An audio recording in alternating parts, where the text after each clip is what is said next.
the challenges that this generation are facing are hard in a different way. Sometimes I feel like when I hear phrases like that, it's like, wow, they have it so easy. I'm like, no, imagine them growing up in a world where COVID happened, or where like they get all of their news from TikTok, or like it's just a very different world, and it's just not apples to apples. Welcome to the Cultivating Leaders Podcast, where we get inside the minds of leaders to harvest great ideas and lessons that help you grow as a difference maker in food and agriculture. I'm your host and curiosity captain, Nicole Ursig. Today's guest is a master at building meaningful relationships that last. She mentors young professionals, collaborates across sectors, and fosters partnerships that advance the future of agriculture. Elizabeth Galbraith serves as the Professional Development Program Manager for BASF and was recently named the 2025 AFA Bridge Builder, recognized for her commitment to strengthening the agriculture industry through connection. From her start on a small Maryland dairy farm to her role shaping the next generation of ag leaders, Elizabeth's journey is proof that relationships are the real competitive advantage. Elizabeth, welcome to the pod. Thank you so much for having me. I'm excited. I'm so excited that you're here. What did I miss from your bio that someone might not know about you, either that I didn't tell them or maybe they wouldn't even get from your following you on LinkedIn or something? Oh my gosh, that's a loaded question. Um, I have a lifelong journey of helping people understand that brown cows don't make chocolate milk. That's important. I grew up a really big Orioles fan and Ravens fan because my grandmother made the jerseys for those teams. And I'm the youngest child, and I feel like that says a lot about me too. So those are probably important things about me. Do you believe in birth order? Oh yeah, very much. Okay, I do too. Yeah, I'm the oldest and it shows. Yes, and I'm the only girl, and that shows as well. So that's a whole different podcast episode, but I firmly believe in that. Awesome. Oh, I love it. So, Elizabeth, tell me, how did you find your career journey into this space where it's all about developing and growing people and helping connect folks into the next phase of, honestly, that college to career bridge? Yes, I am a product of 4-H, so I have to give 4-H all the credit. I remember going to my first 4-H club meeting, and literally, I was such a shy kid that I held my mom's leg, like I was wrapped around her, kind of like a sloth on my mom's leg, and just was terrified of it.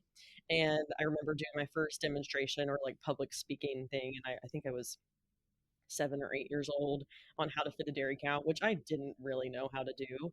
And I remember getting energy from that and being like, I thought I was supposed to be terrified of these things. So I knew that there was something that 4-H was igniting in me that was really special, and I just continued to foster that and kind of steward that as I went forward.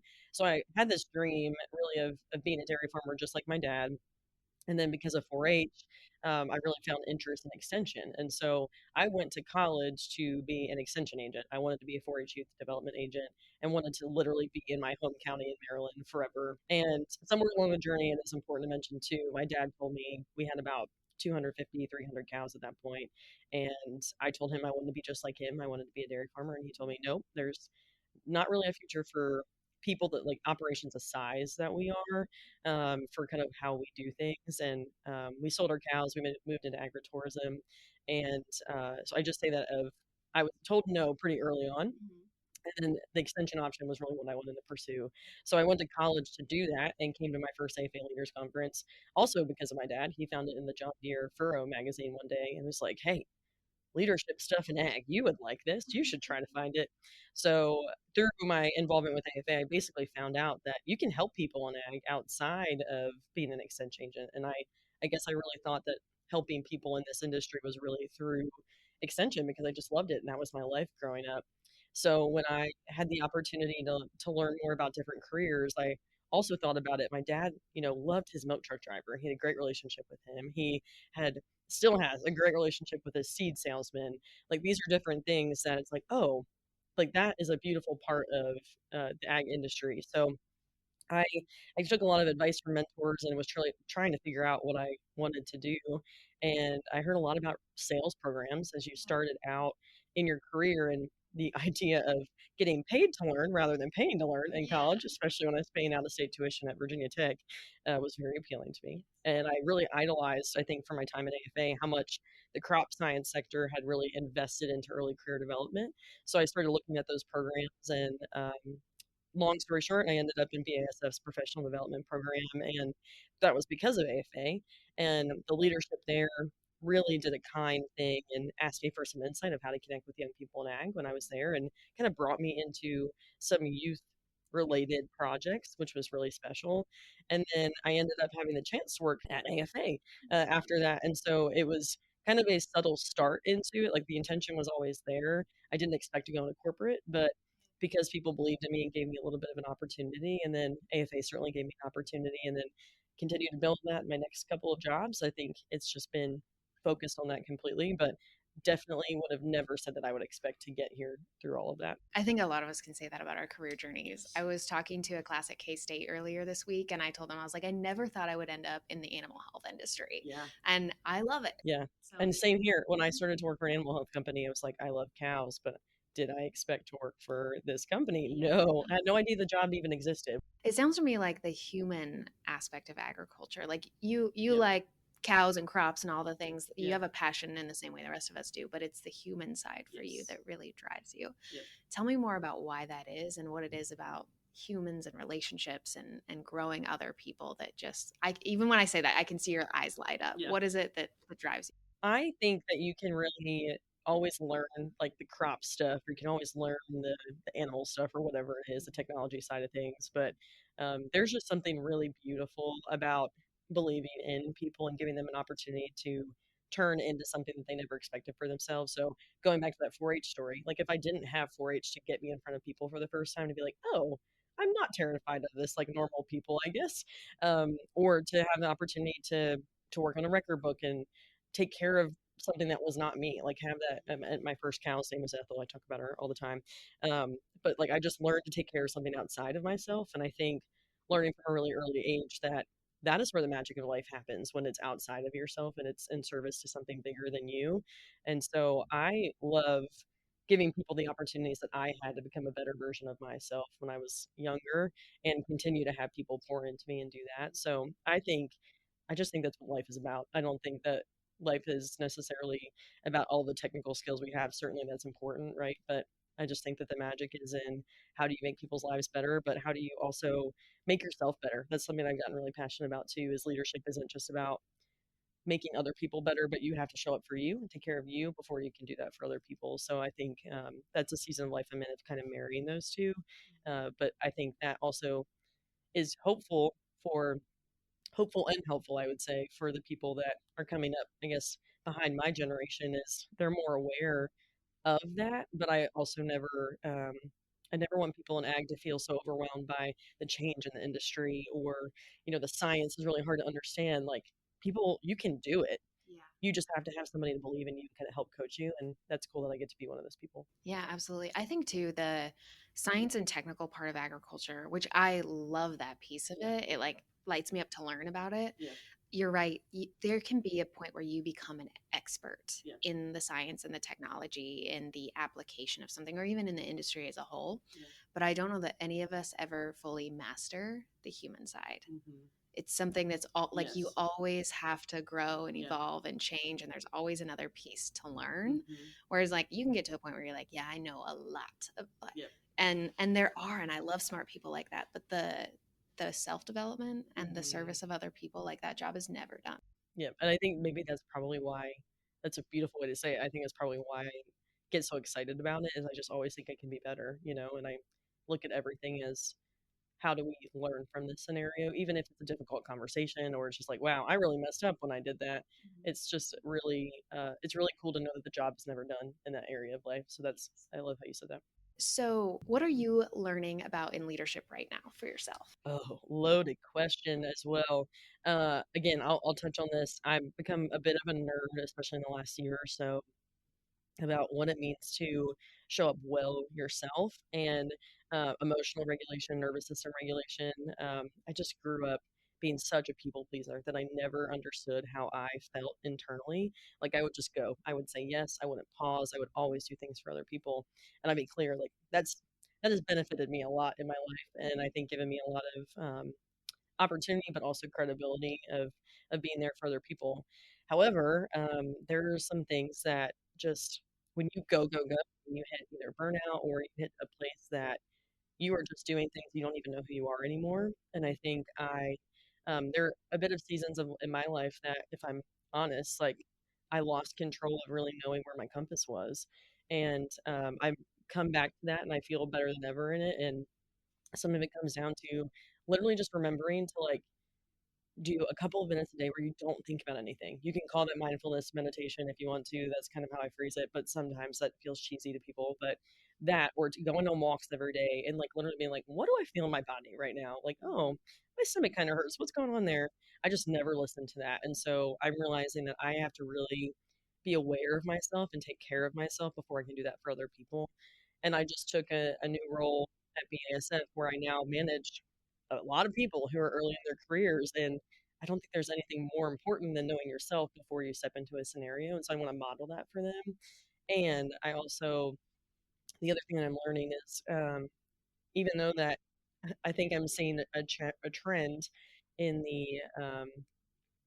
in young people right now, because I work directly with early career folks, that there's a lot of expectations of like, you know, industry is hard to understand, but expectations of like, okay, well, I want this in a job, flexibility. I want, um, this salary, this job title, pretty much out of school. And for me, what I'm learning about leadership outside of the knowing myself thing is also how important it is to set expectations early and to have those conversations of like, hey, I love that goal. I love that for you. But also, even my time here at AFA Leaders Conference this weekend, I have been talking a lot about the first few years of your career is about building credibility and experience. And so I really want to be a person that is a transparent example or voice within like what industry really looks like. But I am learning that those conversations earlier and earlier in college, even before they get a job, especially when they start a job, of hey, like I love those goals, have those goals, but you have to say it out loud. Like you can't just say you get a year into your job and you have a performance review and it's like, well, I feel like I deserve a raise. Well, we never talked about what was actually raise worthy or like promotion worthy, right? So I think having those conversations early on, setting expectations or agreements is really crucial to just having a good dynamic with the people in your team. Oh, yeah. Well, and I think that leads me to a question I'm curious, since you get to work with such early career people, what do leaders today need to do differently to be able to lead this group of people that are coming in? Because you're right, they come in with like, they have some expectations that are different than probably you and I had when we went into the Mm-hmm. workplace. And I love that they're good at setting boundaries or Yes. asking, like, they are so much good at things that at least I can say I wasn't when I first started. Same here. And Yeah. also, it can be jarring when you're in a leadership role and you're like, you're just a kid and you have a lot to learn. So how do we as like leaders of this generation be better serve them? I think it is so important that everyone takes a second and just level sets. We all want the same things. We all want trust. We want transparency. We want stability in a job. Like some of those rankings for each person go differently, but I've done some work in this and did some internal research at my last company. And no matter what age range you're in, you want those things. It's just how you describe it or how you show it comes up differently, right? So we're not all different is what I'm trying to say. And I think so uh, starting with that and then also trying to build a personal relationship with people outside of work, I always think is important because it's really easy to be like, well, they don't understand what it's like. I remember at my previous company, the benefits changed and the vacation policy changed that there were, more days off at the start of your career. And some of the people that have been there longer were really upset because wow, we've worked 30 years to get that much time off, right? Totally valid, but also somebody that was earlier in my career was like, thank you so much for this time off, right? And I can absolutely see why there's frustration there. But again, we both probably want that benefit, but we also both want to work for a good company and understand that that comes with a lot of hard work, right? And I use that example because I think sometimes it's really easy to put each other at the other end of the spectrum when in reality you're just a lot closer than you think. So building those personal relationships is really important, and understanding that we want the same things is key. The other thought that I have related to just leading them is they want to know the why behind things. And so I really, whenever I encourage somebody, whether it's with an intern or an early career professional, you can absolutely always ask them to do things, but always explain the greater context of why this work matters. Like they don't just want to do things to do things. They will do things that they have to. We all do. And sometimes maybe they need some affirmation of like, hey, this is important, even though this is making copies of something, whatever. But explain the importance of like, okay, you printing these copies, this is a really silly example, but you printing these copies means that everybody is prepared at the start of the meeting and it looks like we're ready to go and they have a great experience, right? Like that's just take the time to explain that. And I just think that this generation is, which is amazing, they just want to always know that what they're doing matters. So if you can just instill that culture on your team, regardless of generation, I think that that's going to go a really long way and making them just feel like they, obviously I don't need to make all of the decisions, but continuously, regardless again of generation, just making them feel like their voice is heard and you ask them for their opinion. Yeah, yeah. I think employee engagement and is so simple. It's such simple concepts, and we make it so complicated. Yes. And look, humans are complicated in general, but like even what you said, all of us want to know that our work matters. Yeah. And sometimes it is someone saying like, "Hey, what you are doing right now, here's the what that outcome is creating and here's why it matters." And that gives someone so much more like ownership and excitement about what may feel like a mundane task. Yes. Yes, 100%. And something I just thought of when you were talking, a little bit different, but something I've noticed too is I think this world is changing so fast too. And this goes back to every employee, but it's something I'm noticing when it comes to building trust in early career folks is the way that I talk to my team about it is like truth changes every day in the industry or in corporate America or, your organization, like things are just changing all the time. And so if I share with them, like this decision was made today, and then they get an email tomorrow, hey, budget cuts or whatever, you can't do that anymore. Whenever I like meet with them for the first time, I try to help them understand like, hey, I just want you to know in this fast paced environment, you will see things change, but I will always be upfront with you when I know that. And I think that hopefully, I mean, I'm pretty new into it, but hopefully build some credibility. But I do think that also matters a lot when it comes to working with early career folks because they don't know. If you don't tell them along the process, you don't need to update them on every step, right? However, um, you're not going to build trust with them if they don't feel like you are being forthcoming with information. Um, in some cases, it's fine for them to come to you and ask those questions, but sometimes you have to show initiative too and not just be passive with that. What was true yesterday is maybe different than what's true today, whether it's market shifts or the darn weather or a company corporate decision. Yeah, our tractor literally not working. Like yesterday, we had a great plan, and today we don't. It's just how it goes. Something else you said too, I really connected with me. We were kind of talking about generational changes, but like we all want the same thing. And last night, as we were talking so much about bridge building and that bridge builder poem, and the whole point of building bridges is making it easier for other people who come behind you. And when we think about leading younger people who are getting more things earlier than maybe we got in our careers or us getting it than the people above us. And I can understand how frustrating that is of like, well, we had to earn it.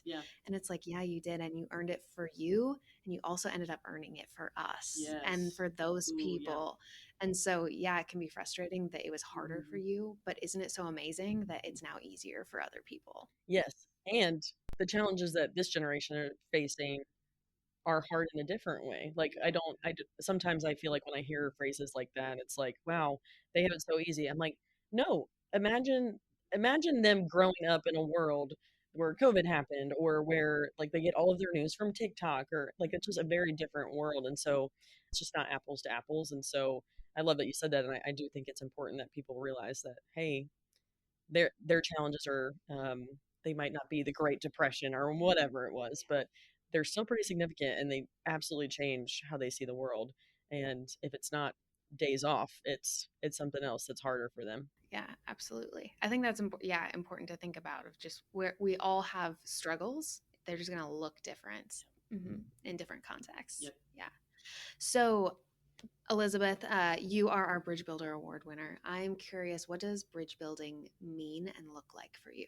you just really said it, and what you just talked about. I really think about the um, paving a way for people to have it easier who come after you. And sometimes it comes through advocating for other people. Sometimes that means connecting other people to opportunities to other humans as well. Um, and sometimes that means just sharing your story honestly. And I think I try to do that. And even this conversation is an example of that. I don't think that. Um, I think it's really about like just letting your light shine in whatever capacity that looks like. And for me, that comes through a lot of speaking and writing and working with people in my working world. Um, but for other people, it's starting their own business, or it's being a first generation farmer, or it's being first generation college student, whatever. Like it's paving a path that maybe was not easy for you, or definitely was not easy for you based on the poem, and then trying to make it easier for someone else to come behind you and doing that. And I think part of the reason that that poem resonates with me too is because I just, as I've talked about before, there's so many people who did that for me. Even if it was just like, hey, Elizabeth, I think that you should look into this.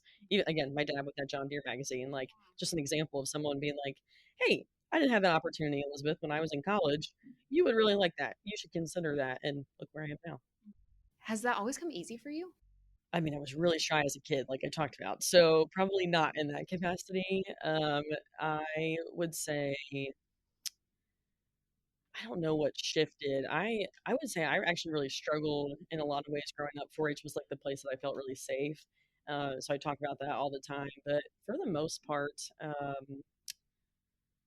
once I got to maybe high school, I started like 4-H camp was kind of the mechanism where I started doing that of really encouraging people at that summer camp and helping them like feel really confident in who they are, being goofy and like wearing really wild clothes and singing out the top of your lungs, right? That's where I think I got like a lot of my confidence. So I say that that was being a camp counselor and pouring into that group of youth was really pivotal for me, and I think it ignited that in me. And there's probably a lot of people that relate to summer camp being impactful, but that's really my story. I would say once I got to college, I felt like I had a really awesome. I went to an all girls Catholic high school, and um, I was really nervous about. I mean, there's stereotypes with that, but I was nervous about it for several reasons, particularly being the only ag kid. And I grew up almost an hour away from where I went to high school. And I was like, I'm gonna be like the smelly dairy kid that comes in and they're gonna be like, what is this girl doing? Right. So I think me being different in high school was terrifying but exciting, because the more I told people about me, the more people gravitated to me for being who I really was. And they were like, oh my gosh, I don't know anything about cows. Can you tell me about cows? They grew up a lot in the suburbs, kind of of Baltimore, so I really enjoyed that. And I started being like an advocate for the industry, ended up becoming a dairy princess. And there were just so many things. I was like, oh, being myself is really actually a way people gravitate to me, which was really special. And so when I went to that Catholic all girls high school, I ended up going to Virginia Tech. Virginia Tech has a great agriculture school. And I was like so ready. I was like, I'm going to join all the clubs. I'm going to do all the ag stuff, right? Because I didn't have that chance in my school, in high school. So I say this because when I went to college, I think I was building up a skill set in high school to, I came over some hardship, I would say, in middle school, and then got to high school, grew that confidence, and then in college, I was ready to deploy it. And then I just went and did that and got really connected to student government, to different organizations in the College of Ag, and really throughout the whole university. And so I would say, I just got really excited about everything. And I started talking to people and was like, oh my gosh, you should meet this person. And I focused so much on my relationships in college. And it just felt like that's a beautiful place and time to do it in your life, right? Because everybody's close. So I would say since then, and then AFA, where so many people just kind of believed in me and they're like, hey, you should meet this person. It just hasn't felt like it's ever been a strategy. It just kind of has happened. And that's really what has made a difference in my life. So it's what I did for other people. I don't know if I've ever really thought about it. I like what you said of like it's not a strategy, it's more of you being who you are. Yeah. And I think that that is so special because even in AFA we talk a lot about like your network as a personal asset and thinking about and being intentional with building your network and building those relationships. But it can feel like a manipulative leadership strategy of I need to make connections, I need to, get the business card, I need that kind of thing. But I think what I'm hearing you say, and we've done a few of these this week, so my brain is swimming in all of the conversations that we've gotten to have, is the best way to actually build those relationships is knowing yourself and being your authentic self. Yeah. And then you can become a magnet for Yeah, that. 100%. But I guess, yes, and to that, I would say it's not going to be easy to, like, you're going to have to put yourself out there. Sometimes it's not going to be a natural connection. I talk all the time. I'm really passionate about helping people know when to follow up and when, networking is really not about what you can get from other people. It is about just an authentic relationship. And I really believe in that. And so I say that because when it's kind of like dating, like, you're just going to have to put yourself out there and get rejected sometimes, and if it's not a two-way street, then the relationship doesn't move forward. Like, that's just what a relationship is, right? But I say that just because, yes, it's all about being your authentic self. It's going to hurt sometimes. Like, you're going to have to grow by putting yourself out there and, like, hello, Nicole, here is my business card. It's going to be really hard. And even people I really look up to who are at AFA Leaders Conference, it is so uncomfortable, even for me now that I've known them for 10 years, to, like, walk up to them because I just respect them and appreciate them and admire them so much, to be like, hey, I would love to catch up with you. That's still hard for me. Like, I still have imposter syndrome of, like, am I worthy of this time that you would spend with me? So I just want to acknowledge that, of, like, it's not ever you master it, even if you know the people for a while. Um, but I do agree that it's absolutely about being who you are. Well, and I love that you said that because, yes, there is always, I think, pain to relationships, Oh, yeah. even in a like some of the best relationships, Mhm. if you can think of in your life, like we've all had painful moments in Yeah. them and scary moments where you had to put yourself out there, but you can't get to those like really good, Yeah. meaningful relationships unless you're willing to endure some of the pain. Yep. Yep. Agreed. And that's where, what's the phrase about the diamonds, like, the hard seasons make the best, or something. Diamonds are made under Right. pressure, Yeah. extreme Yeah. pressure. I love that I could remember that phrase because that's literally a fact. So great. Love my brain being on right now. I'm curious, Elizabeth, what's the scariest part of leadership for you? That is a scary question in and itself. The scariest part, it is probably taking humility and accountability to another level. I think the more, I guess, the further along I get in my career, the more that my decisions and my actions impact other people. And I've always thought that I was humble, and even saying that makes me feel like I'm not humble. But I've always felt like I've had humility, and that part of that comes back to my faith. Um, but there's a different level of ownership that you have to take as you continue to grow yourself and grow in your career. And I when I even, I used to freak out over, like, typos. I used to be such a perfectionist that, I mean, I got feedback from multiple managers of, like, Elizabeth, 80% is fine. Like, done, like, good enough is good, and done is good, right?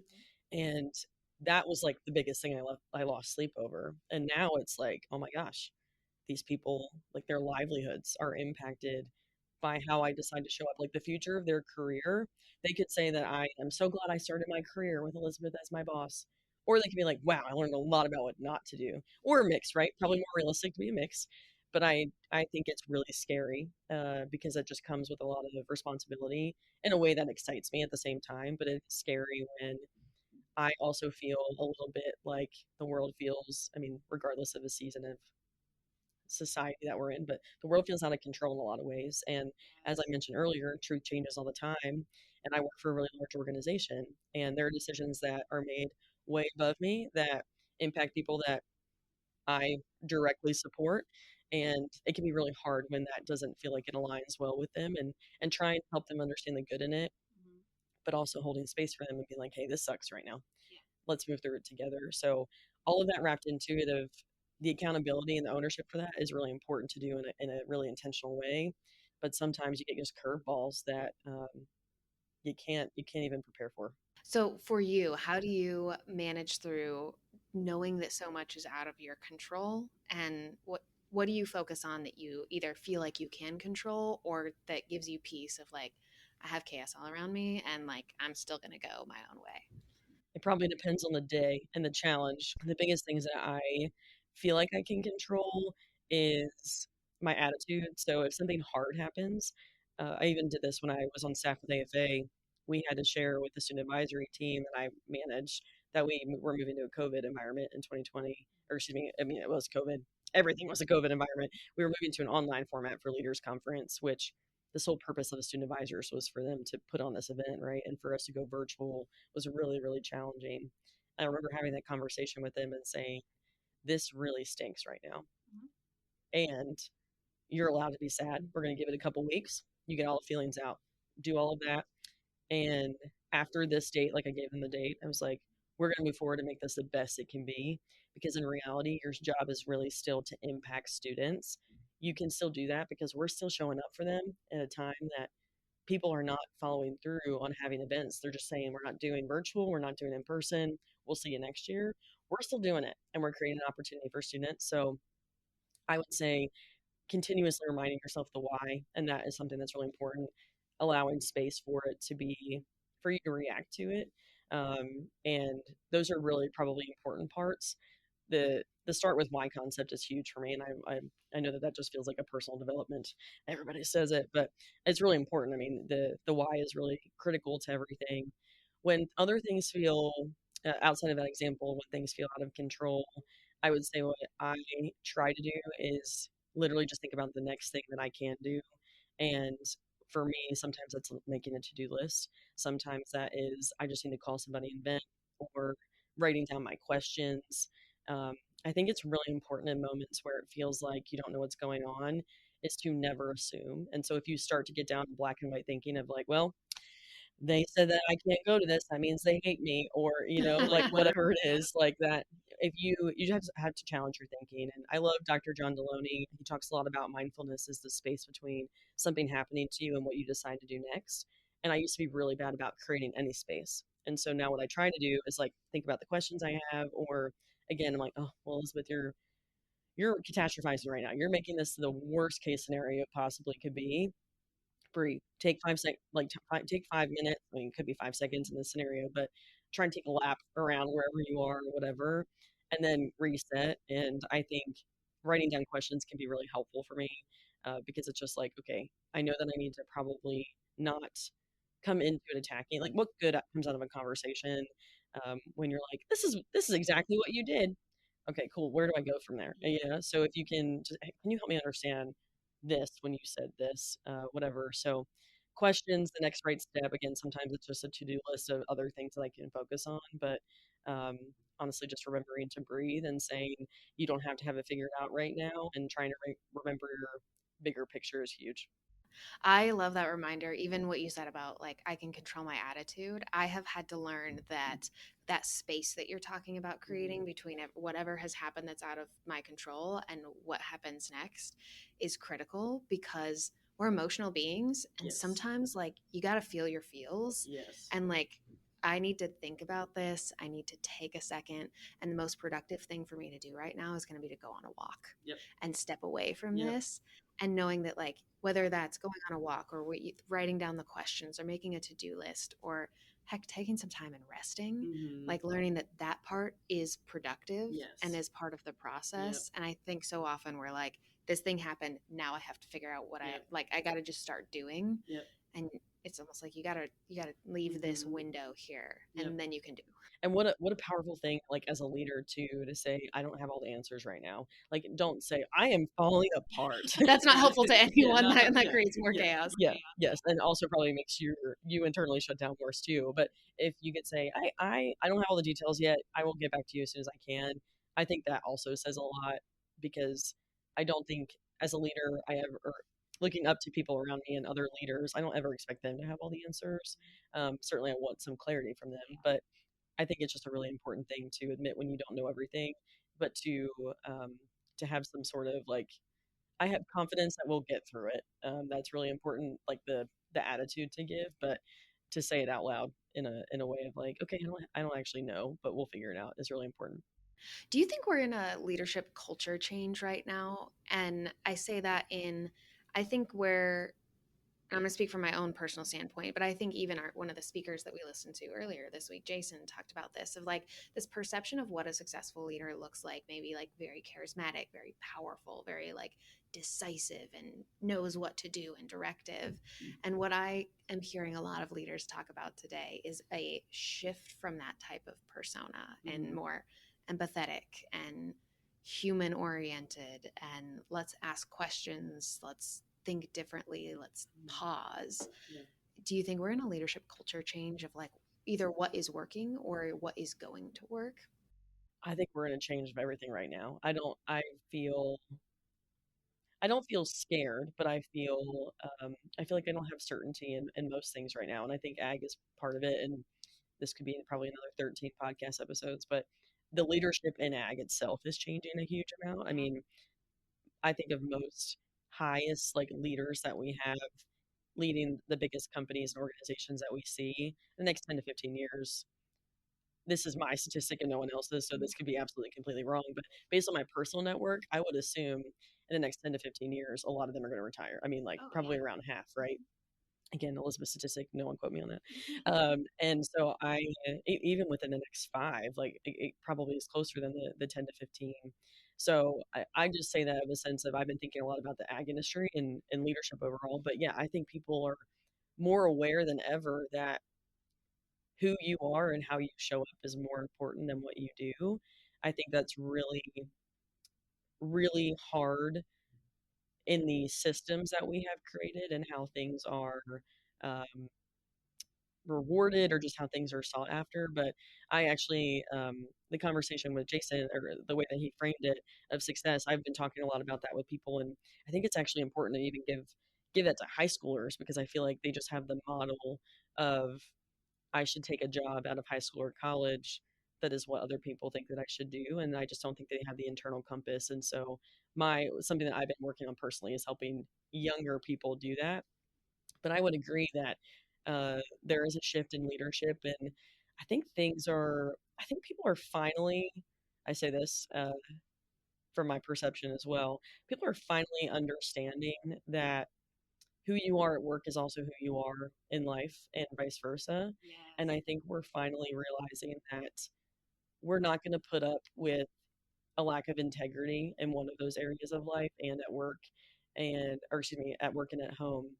And I love that we are challenging that because the question I'm a big Simon Sinek fan. He asked the question a lot of do we reward people with that we have low trust with, but they're really high performers, or vice versa? Like, what's more important? And that's a hard question. Like, if somebody's a really great performer, bringing a lot of sales or whatever, but people can't stand being around them, and they talk poorly about people behind their backs, or they start drama, or whatever it is, that's not something that you want to perpetuate throughout the rest of your team. But at what point in an economy like this or whatever do you need that? So I would say we're definitely looking at things differently. How it shakes out, I have no idea, but I'm fascinated. I just think from the psychological standpoint of I'm really excited that we're really seeing people as people. And I think as someone that put a lot of my identity in my career, I'm really proud of the progress that I've made on my life personally, but it's helping me so much professionally. And I just want that for other people to be like, I can get better in my life, and that can impact every area of my life. It doesn't just have to be I'm focusing on work. I think there's always going to be room for both of those segments, but I would say absolutely. And it excites me because something I've noticed a lot in early career professionals, and again, that's where my experience is, but it's probably true of other age groups. This concept I call it embracing the gray. This is what I think students need so much work on in college. Problem solving, and I think there's always a syllabus for a student in school. Well, most professors will give a syllabus in school of like, here are your due dates, your project dates, your presentations, or whatever. And when you get to the real world, it's pretty fluid, and it's a never ending. Like, we're not on a semester basis. We're just going. It could be quarterly or whatever, but in reality, it's just perpetual. And I call it embracing the gray because college feels very black and white to them, and then they get into this world where I think industry is very gray. And so you need to embrace it and not be scared of it. And high achievers like myself and probably you, we wanted to be successful. We wanted to be high achieving. And we want to know what winning looks like and what do Yes, I need to do to win? correct. Amen. And like right away, and we want to do it. But I started my career in sales and getting into a territory where someone wasn't telling me what to do every day. And, it felt lonely. And I've never been responsible for hitting a budget number before. Like, that is hard stuff. And I don't think anybody, even if you're in an office setting, like, people don't prepare you for how much your manager is not going to hold your hand. So I say this of the embracing the gray is really important. And I feel like people are finally understanding that the world is much more nuanced than we've made it out to be. And that goes along with the humanity in the workplace. And I'm excited about that. And it's going to be really interesting to see how things evolve. But I think those two things kind of go together. We don't really know anything right now. Everything just kind of feels new. And that's a really cool opportunity to see how people like embrace being a human. Well, and I love one of the things you said is I don't have certainty in anything right now. And that feels so like I feel like that's so accurate, whether it's like markets or what the weather's going to be like tomorrow or, what are we doing societally? And I think in the past we've looked to leaders, those people who look and feel certain and confident and I know what's going to happen. And today I almost would maybe be more skeptical of that versus like, you know what, I don't know, but here's who I am as a person. And like, here's my integrity and here's my character. And no matter what changes, that's not going to change. And that gives some stability, I would say in any leadership environment, instead of like, the way, what's going to happen. I know who you are and who you're going to be who you say you are. And I can trust that no matter what outside things change. 100%. And this is the purpose that we're headed towards. Like, I would hope that any leader, even when they say that, they remind you of like the end goal is still the same. Because those two things together still make you feel hopeful and confident that you can move forward. But yeah, absolutely, I am with you. If somebody said, "I know what today looks like," do you? I'm not sure. I think the news is always just feels it's like what's going on, and again, even in our own lives too, of just things just feel very different all the time. Okay, Elizabeth, this has been a wonderful conversation. We are going to move into our rapid fire segment where you're going to try to give short answers and I'm going to try not to ask follow-up questions. Okay. So, what is your go-to question when meeting someone new? If there was a movie about your life, who would play you? Okay, I try not to ask follow-up questions. Who would play Elizabeth? I would want it to be Tina Fey, and I would want Amy Poehler to be in it as well. Oh, love that. Love that. Who is someone in agriculture that inspires your approach to connection? I'm trying not to be cheesy with an answer, so let me think of. I feel like this needs to be like a half a face of a lot of different people. Man, you stumped me on this one. We'll go with Russ Weathers, and part of what I love about Russ is that it, he doesn't always ask you a question. He just kind of holds space for things, and he does ask pretty targeted follow-up questions, which is great. But I'm trying to get better about individually connecting with people, being present in the moment, and not just forcing a conversation. I'm really good about asking questions, but sometimes it's fun just to see what people ask when you hold space for them. That's not a short answer, but hopefully that I think that is an important thing. What is one relationship building green flag and what's a red flag? As a recruiter, I'll take maybe that lens on this. A relationship building red flag is when someone makes it very much about what you can give them and not about it being like an organic conversation or connection. So they'll just say, tell me about your company. What jobs do you have? And that's it. A green flag is when someone talks a little bit more about you and asks questions. So it could be the movie question. It could be, how did you get here? Like, is this your first AFA Leaders Conference or whatever? But questions for sure would be green flag. Um, and then what can I do for you is red flag. And only following up for sure when it's like, there are some people I only hear from when they need something, when it's a resume or a recommendation or a connection, and that just doesn't feel very good. What is a leadership book or podcast or tool that that's like your go-to recommendation for people?